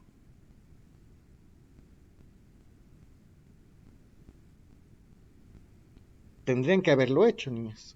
García Maínez. Uh-huh. Ok. Yo estuve leyendo unos de derecho romano. De Floris Margarante, tal vez. Ok. Eso es doctrina. ¿Cómo entendemos a la doctrina como fuente formal del derecho? Pues la doctrina es el conjunto de conocimientos, es el conjunto de postulados, es el conjunto de estudios que hacen los jurisconsultos. Son los señores que le dicen jurisconsultos. Los jurisconsultos son estudiosos del derecho, profesionales del derecho. Estos señores han dedicado su vida a escribir textos, a escribir libros, a documentar estos temas jurídicos que de pronto pueden ser complicados. De por sí los abogados somos complicados, el lenguaje que utilizamos es complejo. Entonces, de pronto puede haber alguna persona, algún autor, algún docto en la materia, doctrina, docto, algún experto, algún sabio, alguien que conozca perfectamente la materia y va a escribir un libro. A lo mejor, como en nuestro caso, vamos a hablar de Eduardo García Maínez, vamos a hablar de Miguel Villoro Toranzo, que son los libros de cabecera que tenemos para el curso. Ellos son jurisconsultos, eso es doctrina, ese libro que ustedes tienen en sus manos cuando van a estudiar el concepto de derecho, por ejemplo, que documentamos.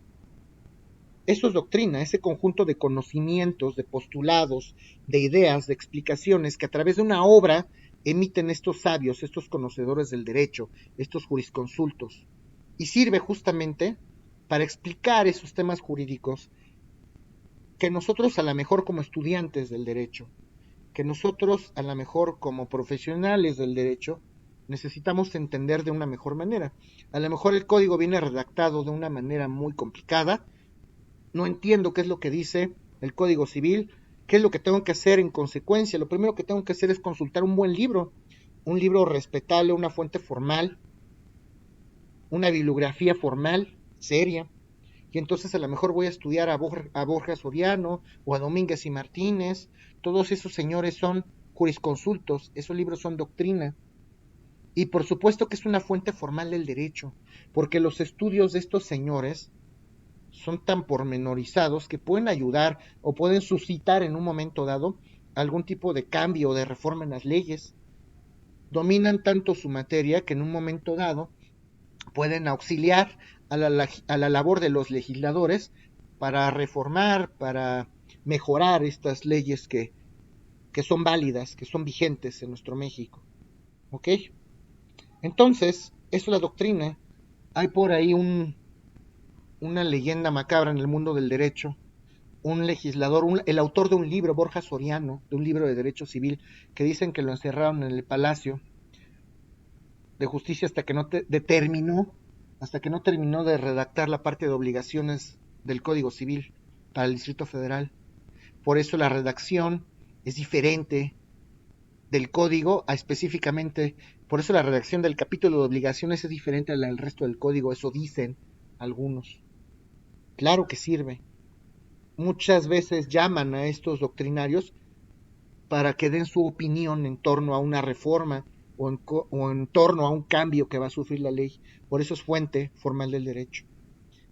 Y yo les recomiendo que ahorita en esta etapa de su formación profesional, que les cuesta mucho trabajo, y es normal, a todos nos pasa, que les cuesta mucho trabajo leer García Máinez, por ejemplo, porque utilizan un lenguaje muy rebuscado.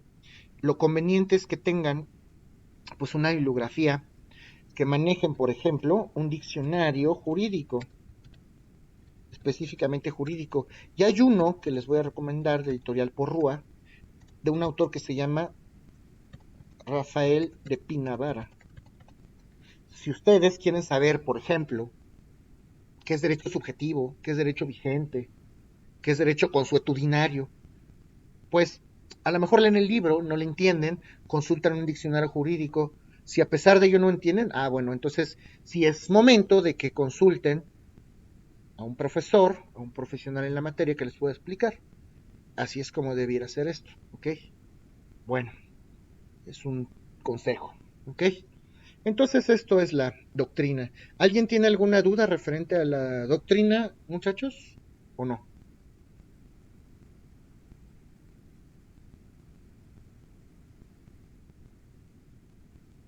¿Todo está claro referente a la doctrina? Bueno, entonces vamos a hablar de la última de las fuentes formales del derecho. Y me estoy refiriendo, tengan a la mano su constitución, por favor, a los principios formales del derecho. Vamos a platicar ahora de los principios principios generales del derecho, jóvenes. Principios generales del derecho. Esta es la última de las fuentes formales. Principios generales del derecho. ¿Okay? ¿Alguien sabe o alguien ha oído hablar de esos principios generales del derecho? ¿Alguien sabe qué son? ¿O de qué se tratan?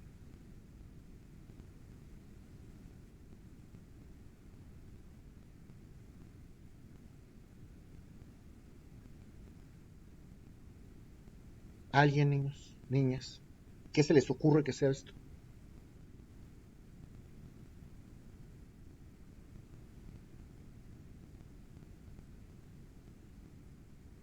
¿Nadie? ¿Alguien ha escuchado qué es un refrán? ¿Qué es una máxima? ¿Saben qué es un refrán o saben qué es una máxima?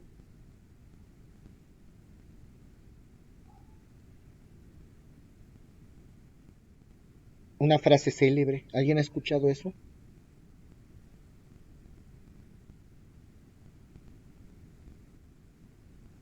¿Nadie? Sí, efectivamente. Bueno, pues vamos a atender a los principios generales del derecho, como esa serie de postulados, esa serie de reglas, esa serie de normas. Prácticamente estamos hablando de frases célebres, estamos hablando de máximas del derecho. Esas máximas constituyen normas, son normas son reglas que se establecen de manera general. ¿Para qué sirven? Para suplir en algunas ocasiones también las deficiencias de la ley. Por ejemplo, vamos a hablar de lo siguiente. Esto es importante. Vamos a suponer que una persona plantea un juicio de naturaleza civil. Vamos a hablar de un juicio civil. ¿Ok? Tiene que ser civil a fuerza. Todas las sentencias de los jueces en general, y esto es importante, lo que les voy a comentar a continuación, todas las sentencias, todas las resoluciones emitidas por las autoridades, tienen que ser fundadas y motivadas. Esto que les estoy comentando es importantísimo. Todas las resoluciones deben de ser fundadas y motivadas. ¿Qué quiere decir eso de fundadas y motivadas? Primero vamos a explicar qué es fundar. ¿Qué es fundar? Incluso ustedes cuando hagan una demanda, un escrito, el que sea, tienen que fundar sus escritos. Fundar significa insertar, poner, plasmar, copiar. ¿Qué es lo que van a insertar? ¿Qué es lo que van a copiar? Ah, pues el artículo aplicable al caso concreto. Si ustedes, por ejemplo, van a hablar del usufructo, si yo soy un juez y voy a tener que dictar una sentencia referente a la posesión, por ejemplo, la posesión de un bien, voy a tener que insertar forzosamente el artículo 790 del Código Civil para el Distrito Federal. ¿Por qué ese artículo? Pues porque ese artículo habla de la posesión, me explica qué es la posesión. Entonces ya estoy fundando mi resolución, estoy fundando mi sentencia, con fundamento en el artículo 790 del Código Civil para el Distrito Federal, tal. Fundar no es otra cosa que indicar, transcribir el artículo o los artículos que se aplican al caso concreto, eso es fundar. ¿Y qué será entonces motivar? Motivar es explicar los razonamientos lógico-jurídicos que se aplican, que se adecúan al caso concreto. Son esa serie de razonamientos lógico-jurídicos que va a hacer el juez al momento de emitir una sentencia.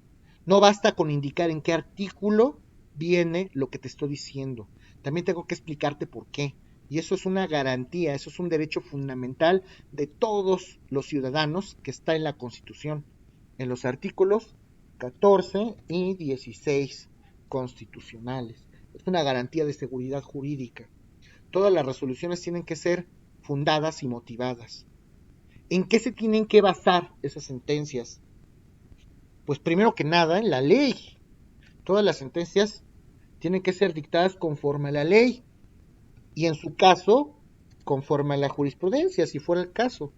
Pero ¿qué pasa si un juez quiere emitir una sentencia? Y estamos hablando específicamente en la materia civil, ¿eh? Civil. ¿Qué pasa si un juez civil quiere dictar una sentencia y la ley no prevé ciertas figuras y el juez tiene que fundar y motivar esa sentencia de naturaleza civil? Si la ley no prevé las figuras o las decisiones que está tomando el juez para dictar y para resolver un asunto a través del dictado de una sentencia, entonces se puede basar en los principios generales del derecho. Vamos a hablar de un principio, por decir algo. El que puede lo más, puede lo menos. Ese es un principio general del derecho.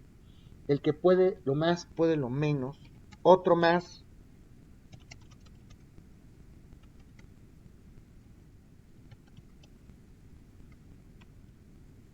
La suerte de lo principal sigue a lo accesorio. Si, por ejemplo, yo voy a demandarle a una persona un adeudo, a mí una persona me debe 5,000 pesos y se los quiero reclamar en juicio, pero además le quiero cobrar los intereses son accesorios al adeudo principal. Si el juez declara extinta la deuda principal, lo accesorio, que son los intereses, se van a extinguir. Así dice este principio general del derecho. La suerte de lo principal sigue a lo accesorio. Y ahora sí, ¿alguien tiene en la mano, por favor, el artículo 14 constitucional?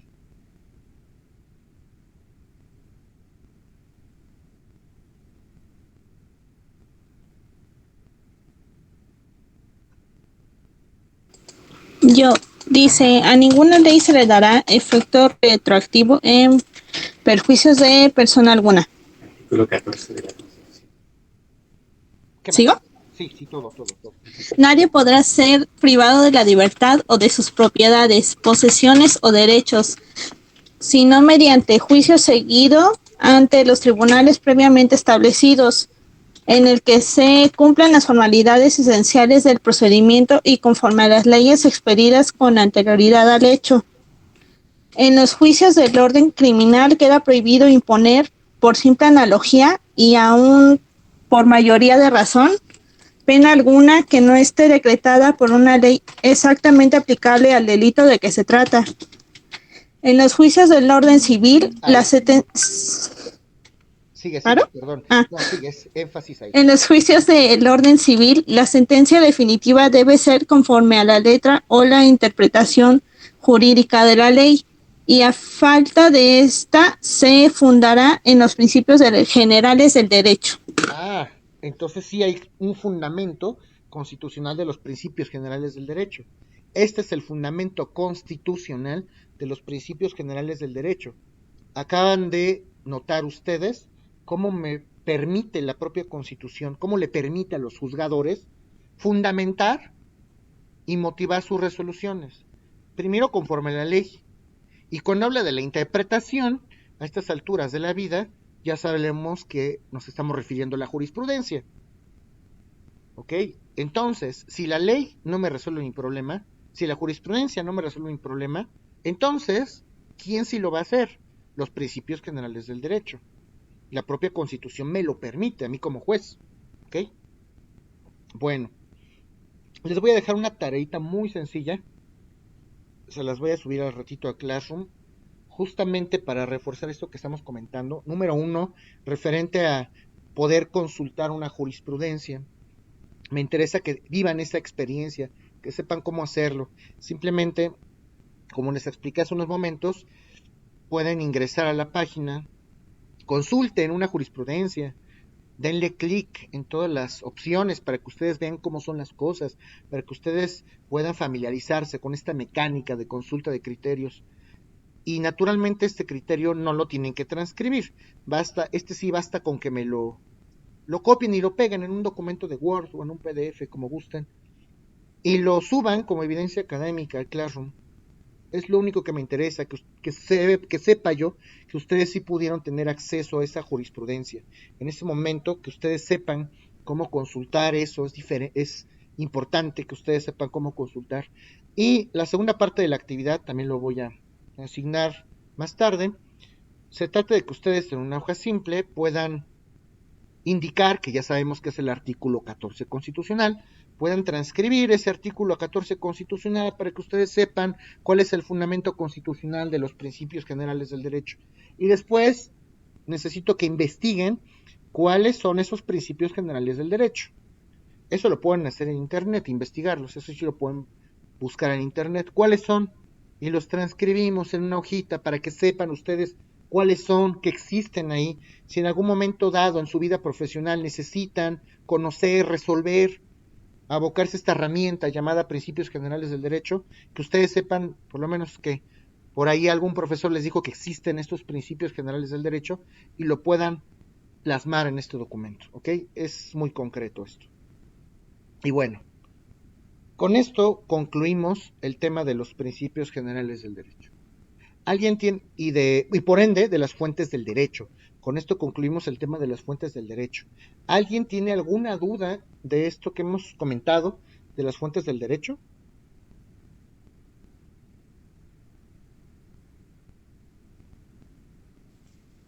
Profesor, al hablar de los principios generales del derecho, si hablamos de la, ¿cómo se llama?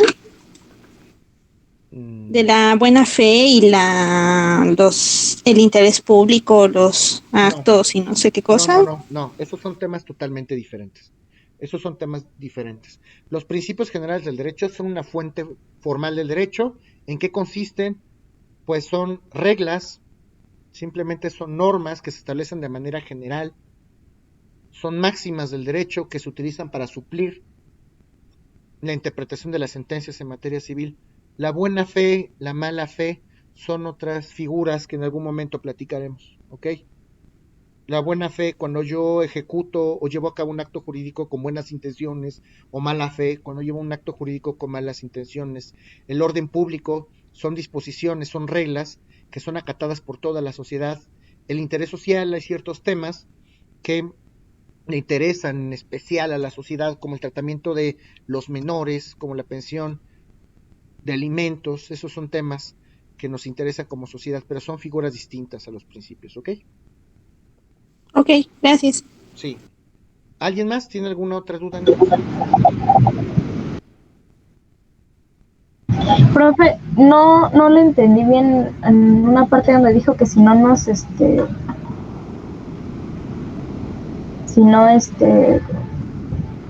que podíamos acudir a los principios generales de derechos si no me acuerdo qué dijo que nos fallaba. Ah, ok, ahí va de nuevo. Se supone que cuando un juez en materia civil, y esto es específicamente para los jueces en materia civil, si yo someto un conflicto para que sea resuelto por un juez civil, lo lógico es que el juez, al momento de dictar su sentencia, en primer lugar, se tenga que basar en la ley. ¿Y cuál ley? Pues el Código Civil, el Código de Procedimientos Civiles. En primer lugar, el juez, si va a dictar una sentencia en materia civil, el primer instrumento normativo al que debe de acudir es a la ley civil, al Código Civil o al Código de Procedimientos Civiles. Si esta legislación en materia civil no subsana o no sirve para fundamentar, para soportar las decisiones que debe de tomar un juez al momento de dictar una sentencia, si la ley no es suficiente, no me puedo apoyar, entonces tengo una segunda opción, la jurisprudencia. A lo mejor la jurisprudencia sí puede servir para que el juez resuelva un problema. Si la jurisprudencia no es suficiente y tampoco resuelve el problema del juez y tampoco permite que el juez pueda apoyarse en alguna disposición o alguna regla para poder emitir una sentencia, en tercer y último lugar, el juez civil se puede basar, puede fundamentar, puede motivar su sentencia en los principios generales del derecho. Se puede basar en los principios generales del derecho, siempre y cuando la ley y la jurisprudencia no sirvan de apoyo como norma para que el juez civil pueda resolver este conflicto. ¿Sí me explico? Sí, profe, ya lo entendí. Ok. Muy bien, Inés. ¿Alguien más tiene alguna duda referente a esto que estamos comentando?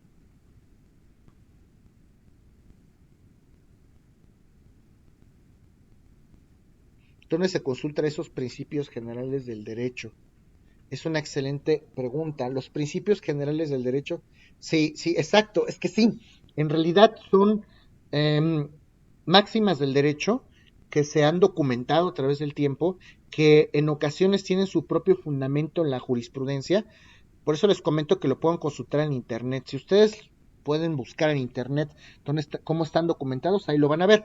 Pero si quieren hacer el estudio jurídico propiamente dicho, quieren hacerlo como Dios manda de una manera ortodoxa, a lo mejor pueden buscar criterios de la Corte donde se reconozcan esos principios generales del derecho. Están reconocidos en la propia jurisprudencia, ¿ok? Están conocidos de las propias, o se derivan además de las propias enseñanzas doctrinales, a lo mejor de un libro. Algunos se derivan de libros, algunos se derivan de algunos instrumentos legislativos antiguos, como las 12 tablas, etcétera. Pero con esta magia del internet, ya todos, si ustedes le ponen en el internet principios generales del derecho, seguramente ya hay personitas que se dedicaron a agruparlos en un solo documento. Por eso les decía que estos sí los pueden consultar, porque si les pongo a consultarlos como Dios manda, pues es una labor de investigación titánica, ¿ok? Pero bueno, espero haber respondido la pregunta. ¿Alguien tiene alguna otra duda? Ok. Bueno, niños, entonces, con esto que estamos comentando, damos por concluido el tema de las fuentes formales y de las fuentes en general. Con eso concluimos este tema tan importante que son las fuentes del derecho. El día de mañana vamos a abocarnos a un nuevo tema, que es la pirámide de Kelsen. No sé si dentro de su curso ordinario hayan estudiado este tema. pirámide de Kelsen. ¿Y de qué se trata este tema? Justamente cuando referimos el tema del positivismo, recuerden que Hans Kelsen es uno de los principales, si no es que el principal exponente de la filosofía del positivismo, donde se indica que todas las normas, todas las disposiciones normativas tienen su génesis o tienen su origen justamente en una ley suprema que nosotros hemos llamado, que nosotros hemos denominado Constitución Política de los Estados Unidos Mexicanos, de esta Carta Magna, de esta ley suprema, de esta ley de leyes que se aplica de manera general a todos los gobernados en un estado. De ahí devienen o provienen todas las leyes. Desde el punto de vista de los positivistas, todas las leyes emanan, se generan, se derivan directamente de una ley suprema, que es la propia Constitución Política de los Estados Unidos Mexicanos. Y mañana vamos a hacer el esquema, vamos a dibujar una pirámide, y se van a dar cuenta que en la cúspide de la pirámide, o sea, hasta arriba, se tiene que ubicar la ley general, la ley más general. ¿Cuál es la ley que aplica de manera más genérica a todos los gobernados? Una ley que le aplica a todos, pues la propia Constitución.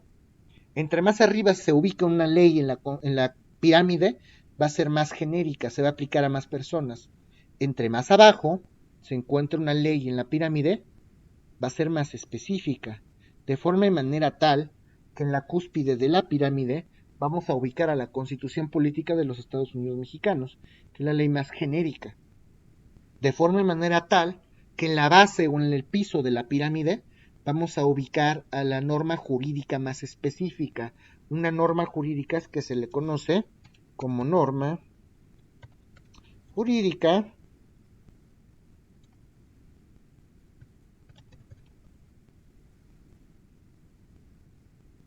individualizada. Norma jurídica individualizada. ¿Alguno de ustedes tiene idea de qué es una norma jurídica individualizada? ¿Alguien me puede dar un ejemplo de una norma, de una ley, de una regla que esté diseñada, que esté hecha específicamente para una persona? Esto es lo más específico, que podemos encontrar en el mundo del derecho. Imaginen ustedes, de verdad, una norma que esté diseñada para una persona en particular. ¿Alguien me puede dar algún ejemplo? ¿Qué se les ocurre?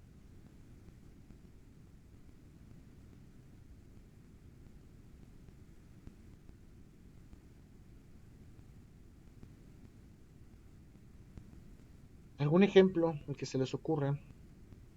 Una norma oficial, las normas oficiales mexicanas son normas muy concretas, no se ubican hasta abajo, son disposiciones administrativas, las podemos ubicar como a la mitad de la pirámide donde están las disposiciones administrativas, pero algo más específico todavía.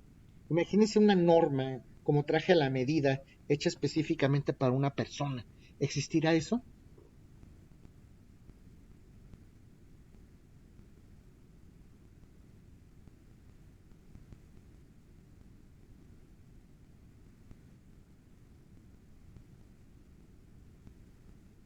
Sean creativos, muchachos. Puede ser.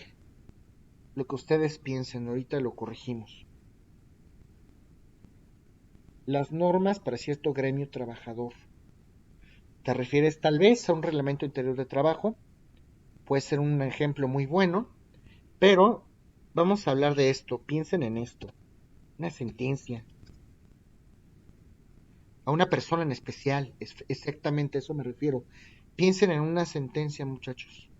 Si yo someto un conflicto a un tercero, a un juez, y al final ese juez dicta una sentencia condenando o absolviendo a una persona, bueno, pues al final va a haber una sentencia donde a lo mejor se diga, se condena a Efrén Pérez a pagar la pensión alimenticia a favor de su hijo, el pequeño Efraín, hasta por la cantidad de 5,000 pesos. Y si queda firme esa sentencia, con categoría de cosa juzgada, pues estamos hablando de una norma jurídica individualizada, una norma jurídica específicamente diseñada para una persona. Una sentencia es un ejemplo perfecto de una norma jurídica individualizada. Lo más específico que pueda haber, pues es esa disposición, porque además es obligatoria. Una autoridad en ejercicio de sus funciones tres poderes del Estado, ejecutivo, legislativo, judicial, una autoridad está ordenando que una persona cate, está dando una regla, tiene que ser cumplida, ¿ok? Todos esos temas los vamos a ver el día de mañana, para que lo tengan presente. Vamos a analizar la jerarquía de las leyes entonces, vamos a hablar de los tratados internacionales, vamos a hablar de qué está arriba, esa discusión que ya platicamos ahorita en su momento, si están los tratados internacionales a la par, arriba o abajo de la Constitución, ¿por qué? Necesito platicarles de esto. Hay algunos autores, hay algunos abogados que asocian a los tratados internacionales como una fuente independiente, como una fuente del derecho. Y esto es un error, porque los tratados internacionales se encuentran implícitos dentro de la primera fuente del derecho, que es la ley o proceso legislativo. A pesar de que los tratados internacionales son acuerdos de voluntades que se desarrollan, que se crean entre estados para regular las relaciones jurídicas entre estados, también existen algunos tratados internacionales que a manera de ley pueden establecer normas protectoras a favor de los particulares. Si en México, que es el caso, se observan algunos tratados internacionales respecto de los cuales naturalmente es parte nuestra nación, pues naturalmente, como la Convención Interamericana de Derechos Humanos, la Convención de los Derechos del Niño, todos estos instrumentos pues, son leyes de carácter internacional que propician derechos fundamentales, entran dentro de la misma categoría de la ley o proceso legislativo. Bueno, esto es lo último que tenía que comentarles de las fuentes del derecho.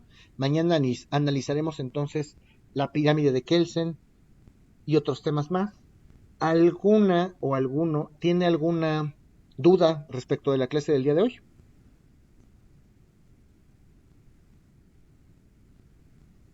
No, profe. Ok.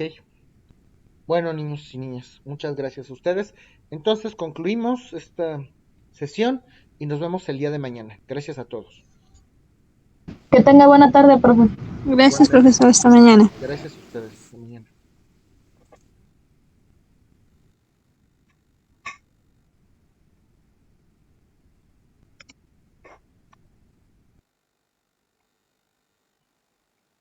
Siendo las 4:55 del día 19 de julio de 2021, se da por concluida la sesión del curso de recuperación académica de la asignatura de Introducción al Estudio del Derecho del Instituto de Estudios Superiores Rosario Castellanos, semestre 2021-1, respecto de la asignatura dicha en comento, del horario de 3 a 5 de la tarde.